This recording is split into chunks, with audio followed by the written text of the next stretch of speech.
현미경 바이블 강해 시간. 오늘의 말씀은 사사기 8장 22절 기드온의 전쟁 승리란 제목을 가지고 여러분과 함께 말씀의 은혜를 나누고자 합니다. 이제 미국의 독립기념일이 가까워오고 있습니다. 1776년 7월 4일이 4th of July 독립선언문을 낭독했습니다. 그리고 그해 12월 25일 저녁에 워싱턴 장군을 비롯해서 2,400명의 군인들이 민병대였습니다. 민병대가 델라웨어 강을 건너서 얼음으로 가득 차 있는 델라웨어 강을 건너서 워싱턴을 향해서 기습 공격을 했던 것입니다. 그해 12월 31일이면은 이 민병대의 기간이 끝나는 날에서 모든 사람들이 이 독립군들이 다 지는 이러한 패하는 이러한 판이기 때문에 다 집으로 돌아가려고 하는 것이었기 때문에 이때에 이제 마지막 희망을 가지고 이 기습 공격을 했습니다. 그래서 독립군이 이기게 되었고 이걸 기점으로 해서 미국의 독립군들이 더욱 이게 왕성해져서 미국이 독립하게 된 것이 아니겠습니까? 자, 미국이 지금 245년 전에 이러한 독립전쟁을 할 때 저들은 참으로 약한 세력이었지만은 하나님을 믿는 그 믿음으로 나아가서 전쟁하고 열심히 용감히 싸웠던 것입니다. 그래서 미국이 245년 동안에 큰 부흥과 발전을 해서 막강한 군대를 가지고 세계를 지배하는 이러한 나라로 성장되었던 것입니다. 우리나라도 1945년 8월 15일 광복절을 맞이하게 됐습니다.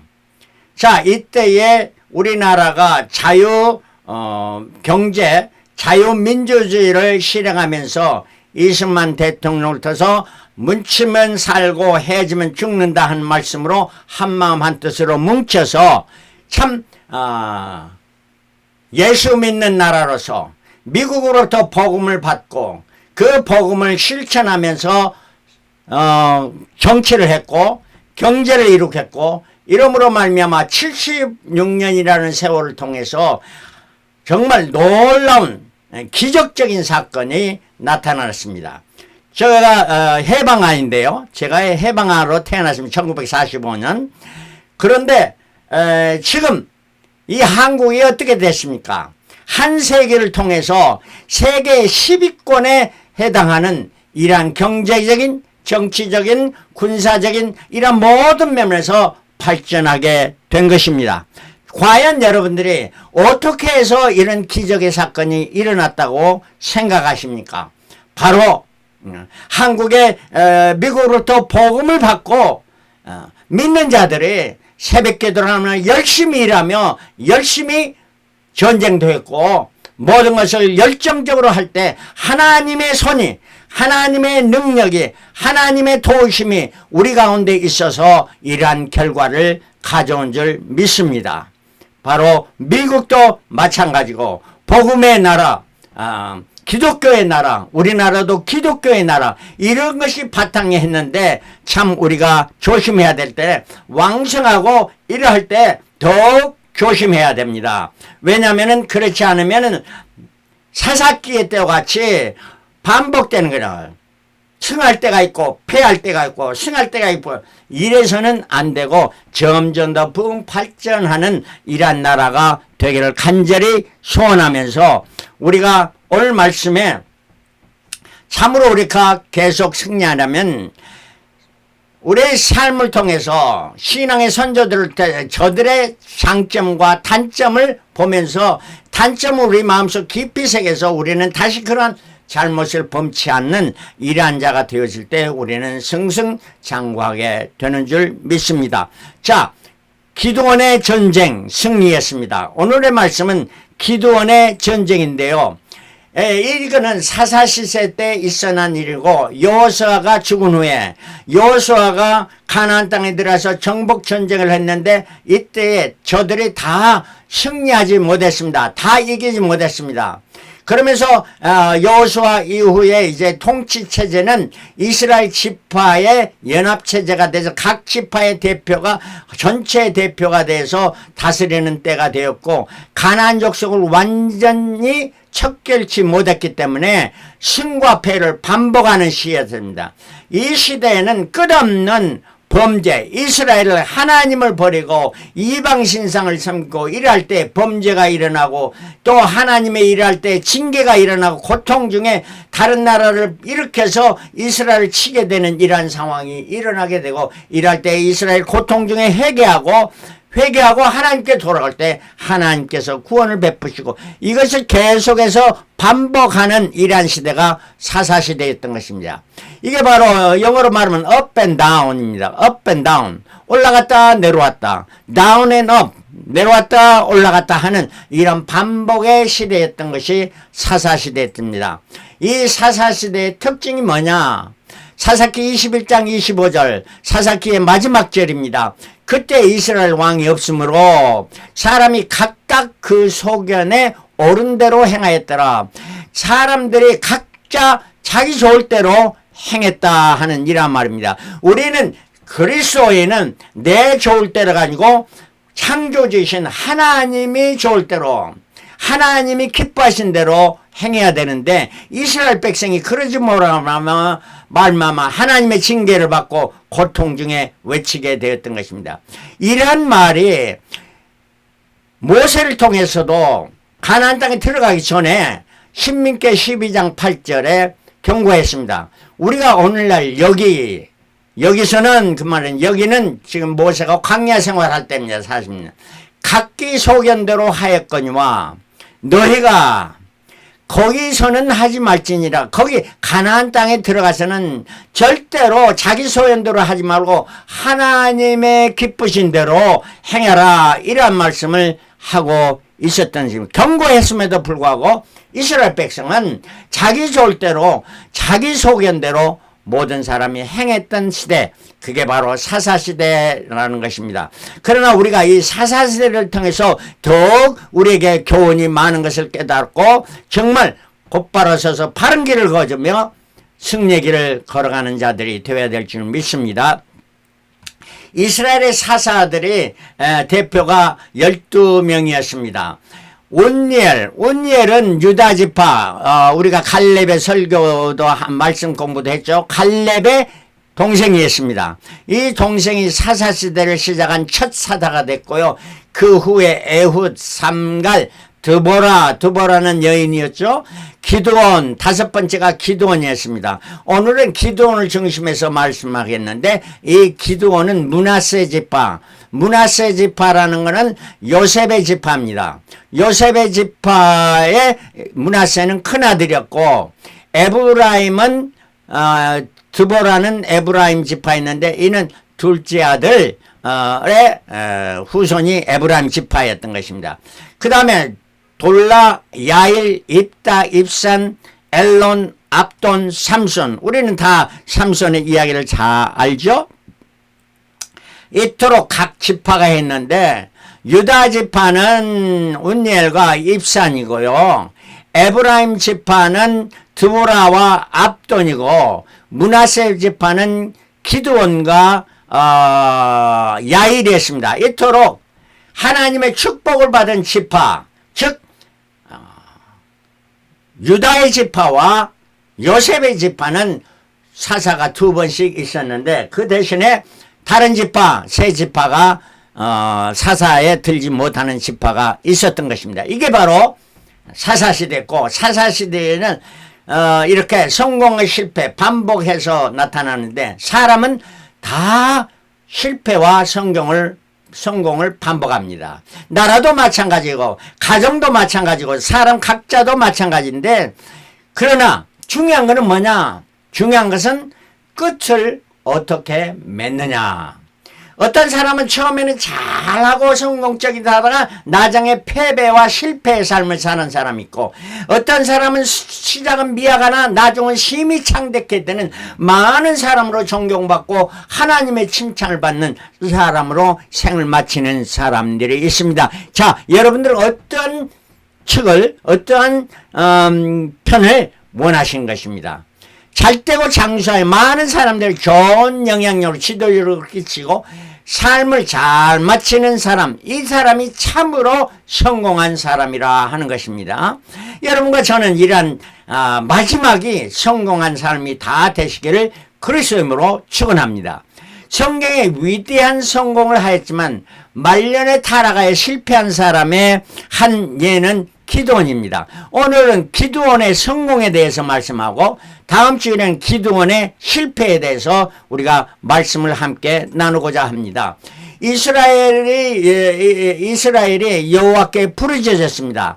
사사시대 이스라엘을 괴롭힌 족속이 모압 족속, 롯의 처의 딸 후손이고 블레셋 족속 팔레스타인입니다. 가나안, 미디안, 아브라함의 후처의 후손이고 암몬, 롯의 둘째 딸 후손입니다. 이러한 족속들이 이스라엘을 괴롭혔습니다. 여호수아 6장 1절에 이스라엘 자손이 또 여호와의 목전에 악을 행하였으므로 범죄하였으므로 여호와께서 7년 동안 그들을 미디안의 손에 넘겨주시니, 바로 선한 사람 하나님의 백성들이 악을 행할 때 하나님은 저 악한 자들을 일으켜서 이 선민을 괴롭히게 하는 것입니다. 이 6절에 이스라엘이 미디안으로 말미암아 궁핍함이 심한지라 이에 이스라엘 자손이 여호와께 부르짖었다, 이렇게 말씀해 주고 있습니다. 자, 이러한 때 하나님께서 기드온을 택해서 기드온의 사명을 주시는데, 기드온이 미디안이 두려워서 포도주 틀에서 타작한 때 여호와의 사자가 기드온에게 나타나 사명을 주십니다. 사사기 6장 14절, 여호와께서 그를 향하여 이르시되 너는 가서 이스라엘을 미디안 손에서 구원하라. 너의 힘으로 내가 너를 보낸 것이 아니냐. 하나님께서 기드온을 보내신 것입니다. 15절에 나의 집은 므낫세 족에서 극히 약하고 나는 내 아비 집에서 제일 작은 자니다. 얼마나 이 겸손한 기드온입니까? 여호와께서 그에게 이르시되 내가 반드시 너와 함께 하리니 내가 미디안 사람을 치기를 한 사람 치듯 하리라. 용기를 주면서 기드온을 보내는 것이 아니겠습니까? 자, 여호수아 6장에는 기드온과 여호와 살롬입니다. 기드온이 여호와의 사자의 그런 말을 듣고 염소 새끼와 무교전병을 반석 위에 준비해서 갖다 놓고 국을 쏘더니 여호와의 사자가 그 지팡이 끝을 그곳에 대니까 그 반석에서 불이 나와서 예물을 살랐습니다. 그리고 여호와의 사자는 더 이상 보이지 않았던 것입니다. 기드온이 이를 보고 두려워했습니다. 왜냐하면 여호와를 보고 이렇게 육안으로 보고 살 사람이 없었다는 것이 당시의 모든 사람들의 이런 개념에 들어가 있기 때문에 죽을 줄 알았는데 여호와께서 그에게 나타나서 너는 안심하라, 두려워 말라, 죽지 아니하리라, 이렇게 말씀했습니다. 그때 기드온이 탄을 쌓고 예배를 드고 이름을 여호와 살롬, 여호와는 우리의 평화라, peace, 평화라 하는 이런 말을 하게 되었던 것입니다. 여호와 살롬. 그리고 나서 그날 밤에 여호와께서 기드온에게 또 나타나서 내 아비의 수소 곧 7년 된 둘째 수소를 취하고 내 아비에게 있는 바알의 단을 흐르며 단 곁에 아세라상을 찍고 또 이 견고한 성 위에 내 하나님 여호와를 위하여 한 단을 쌓고 그 둘째 수소를 취하여 내가 찍은 아세라 나무를 번제로 들을지라, 이렇게 말합니다. 바로 그 아비가 여호와를 섬기기보다는 당시에 이방 신상을 바알을 섬기며 단을 섬기는 이러한 것들을 그 기드온에게 가서 그걸 헐며 아세라상을 찍고 이렇게 이제는 여호와께 단을 쌓아라 하는 이러한 번제를 드리라 하는 말씀을 했던 것입니다. 이 말씀은 바로 무슨 말씀입니까? 7년 동안 고생했는데 이제 앞으로는 내가 하나님을 섬기고 7년 이후로 계속해서 이런 일을 해라 하는 이런 말씀이었습니다.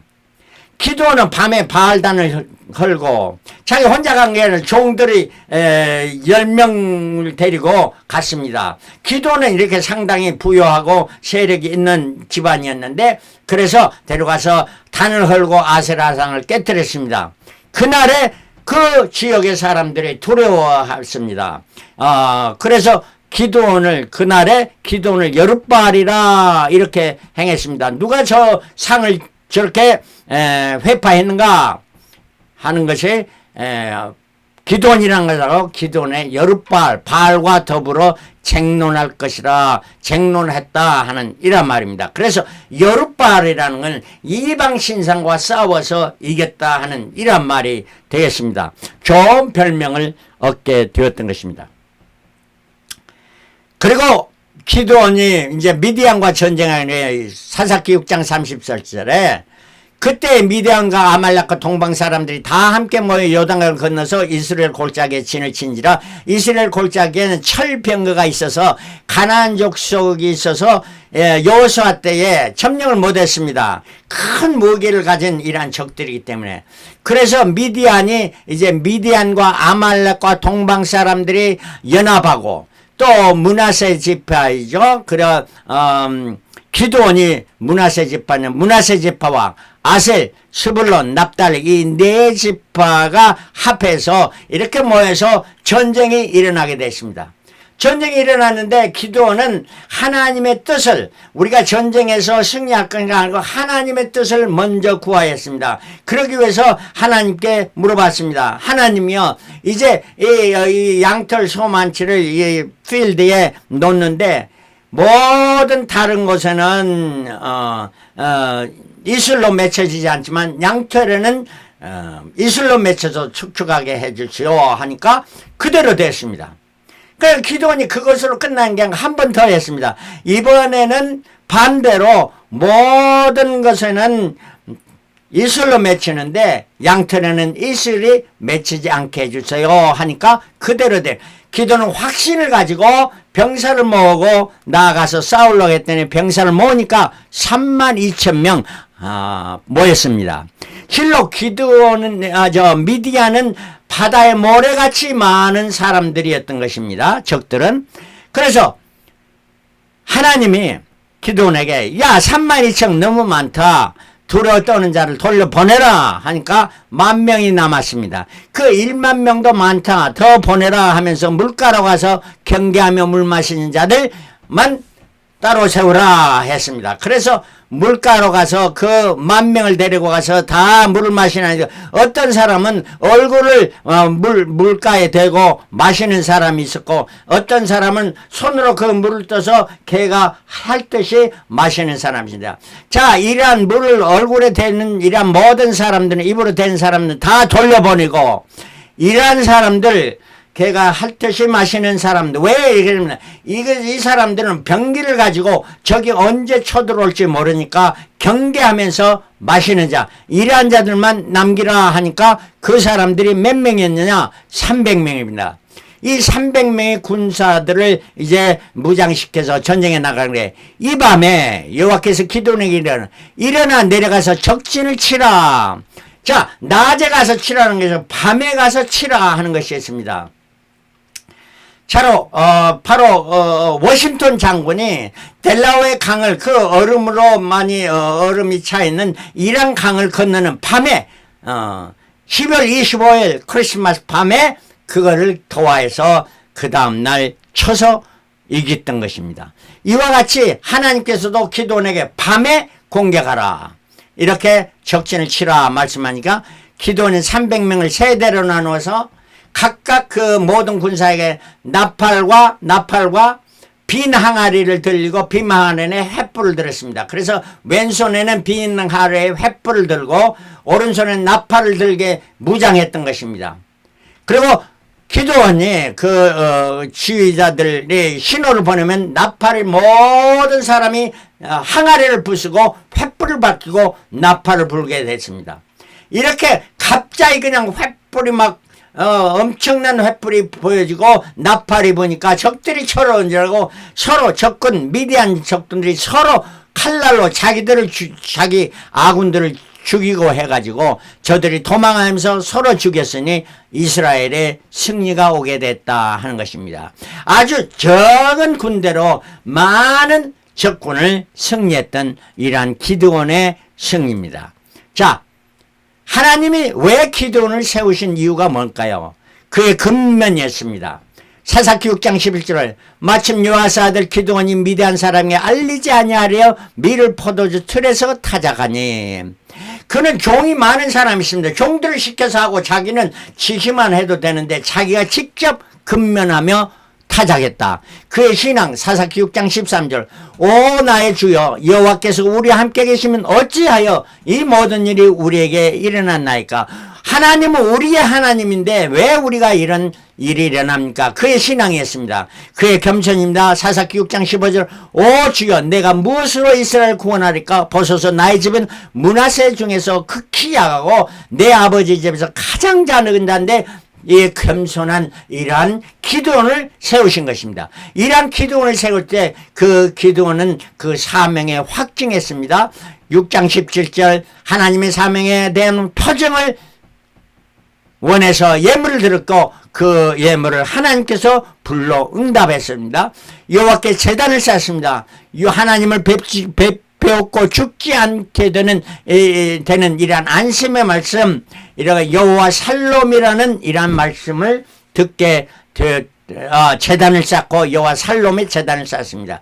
그리고 여룻바 바알과 싸워서 이겼다 하는 이러한 명칭을 받은 기드온의 순종이었다 하는 이러한 말씀입니다. 자, 미디안 적과의 전쟁에서 전쟁의 승리의 재확인을 해야 됩니다. 우리가 하나님께 물어서 하나님의 뜻이 어디 있는가 해서 전쟁에 들어가야 되는데 기도는 양털 한 뭉치 아침 이슬의 유물을 2번씩이나 확인했습니다.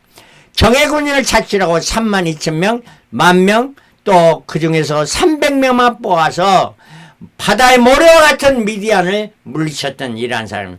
그 무장은 항아리, 횃불이 든 빙하리, 나팔로 무장했습니다.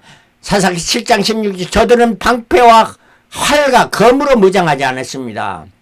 빈 항아리와 횃불과 나팔로 무장했던 것입니다. 저들이 일제히 나팔을 불며 여호와를 위하여 기도를 위하여 외치면서 여호와와 기도원의 칼이여 하면서 외칠 때 승리를 거두었던 것입니다. 기도원의 전쟁 승리의 비결은 뭐냐면 역사의 주관자는 오직 여호와 하나님이시다. 다윗이 그런 말했죠. 전쟁은 하나님께 속한 것이다. 평화도 역시 하나님께 속한 것입니다. 요한복음 16장 33절 내가 세상에서 환난을 당하라 담대하라 내가 세상을 이겼나. 하나님이 세상을 이겼고 하나님이 우리로 하여금 믿는 자로 하여금 이기게 하시는 하나님이시고, 우리가 평화는, 진정한 평화는 선한 자들이, 정의의 사람들이 악한 세력과 싸워서 전쟁에서 승리해야만 평화가 오는 것이지 타협해서 저들과 딜해서 되는 것은 절대 아니다는 것입니다. 그리고 전쟁의 원인이 무엇인가 살펴보고 회개해야 됩니다. 사사기 6장 1절 이스라엘 자손이 또 여호와의 목전에 악을 행하였으므로 여호와께서 7년 동안 그들을 미디안의 손에 넘겨주니, 우리가 어려움을 당하는 건 왜 그랬느냐? 우리의 잘못이고 우리가 악을 행할 때 이러한 것을 오는 것을 우리가 깨닫고 회개해야 된다는 거, 정전 승리의 확정을 얻고 재단을 쌓아야 되는 것입니다. 확신의 정예군들을 무장하는데 우리가 전쟁에 무엇으로 무장하냐? 물론 하나님의 전신갑주로 무장하는 것들이면 진리의 허리띠를 들고 의의 흥벌을 주고 복음의 신발을 신고 믿음의 방패를 하고 구원의 투구를 쓰고 성령의 말씀에 보는 무시로 성령 안에서 기도하는 이런 무장도 하지만, 오늘 말씀에는 말씀의 항아리를 가져야 됩니다. 말씀이 있어야 승리할 수 있습니다. 그리고 성령의 횃불을 발치해야 됩니다. 말씀을 갖다 인용해서 예수께서 사탄 마귀를 물리쳐 말씀으로 이겼더니 우리가 말씀으로 무장하고 성령의 횃불을 붙이고 복음의 나팔을 불어야 됩니다. 복음의 나팔을 불 때 많은 사람들이 적군은 적군대로 쳐서 자기들이 도망하고, 우리는 복음의 나팔, 승리의 나팔을 풀게 될 줄 믿습니다. 그러므로 말미암아 오늘 전쟁의 승리, 우리는 세상의 영적 주관자들 사탄 마귀의 싸움입니다. 이러한 싸움을 위해서는 항아리와 횃불과 나팔로 무장하고